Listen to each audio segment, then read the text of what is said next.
comment fonctionne l'assurance chômage en France. C'est un système qui repose sur deux grands principes. Il est contributif d'une part, car il repose sur la participation des employeurs et des salariés, et il est solidaire d'autre part, car toutes les professions cotisent ensemble dans un pot commun qui pourra servir à tous. Prenons l'année 2019 comme exemple. Nous sommes avant la crise du Covid. On a d'un côté des recettes, et de l'autre des dépenses. Côté recettes, on a deux sources principales de revenus.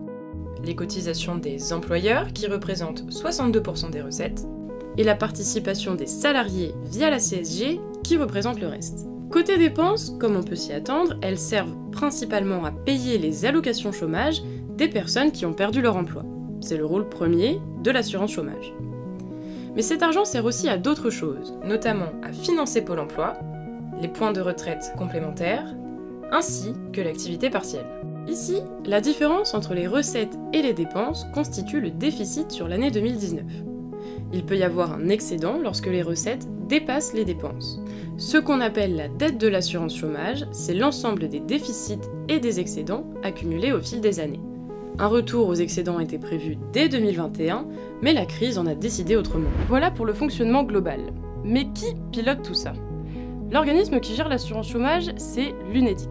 L'une de ses missions est de garantir son financement pour s'assurer que tous les mois, les demandeurs d'emploi perçoivent bien leurs allocations. Et ça oblige à anticiper l'avenir.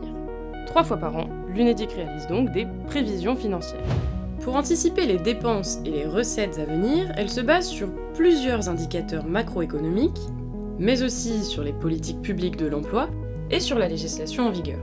Ces éléments vont permettre de répondre à des questions essentielles, telles que le chômage va-t-il baisser?